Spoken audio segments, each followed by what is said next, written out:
High, আজকে ছিল আমার বন্ধু রিসেপশন। বিয়ের দিন আমি কোনো গেট রেডি করতে পারিনি, কারণ ওকে রেডি করিয়ে দেন আমি বাড়ি এসে ফটাফট রেডি হয়েছিলাম। একদমই ভিডিও করার টাইম হয়নি। তো ফার্স্টে আমি আই মেকআপের বেসটা করে নিয়েছিলাম, তারপর একটা লাইট ব্রাউন শেড নিয়ে ফুল ক্রিজ লাইনে অ্যাপ্লাই করেছি। দেন ওর থেকে আরেকটু ডার্কার শেড নিয়ে আউটার কর্নার থেকে ইনার কর্নার পর্যন্ত ফুল চোখে অ্যাপ্লাই করেছি। আই মেকআপটা একদম সিম্পল রাখতে চেয়েছিলাম, তাই হালকা একটু শিমার অ্যাপ্লাই করেছি। বেস মেকআপের জন্য স্কিনটা ভালোভাবে আগে আমি প্রিপেয়ার করে রেখেছিলাম অ্যান্ড তারপর ইউজ করেছি প্রাইমার। হালকা হালকা যেখানে দাগ ছিল তার জন্য একটু কারেক্টিং করে নিয়েছি। আর আমি এখানে বেসটা একদমই লাইট রাখার চেষ্টা করেছি, একদম আমার স্কিন টোন অনুযায়ী। তারপর লুজ পাউডার নিয়ে পুরো মুখটায় অ্যাপ্লাই করেছি।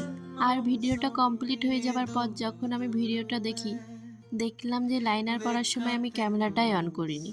তারপর হালকা একটু কন্ট্রোল করে নিলাম। আর আমার মোস্ট ফেভারিট পার্ট ব্লাশ। আমার তো মেকআপের সব থেকে পছন্দের একটা জিনিস ব্লাশ। আর লাস্টে সেটিং স্প্রে দিয়ে মেকআপটা পুরো সেট করে নিলাম। আর লাস্ট টাচ আপ করতে গিয়ে নাকের মাথায় কি অবস্থা করলাম। And here is my final look. कहाँ तू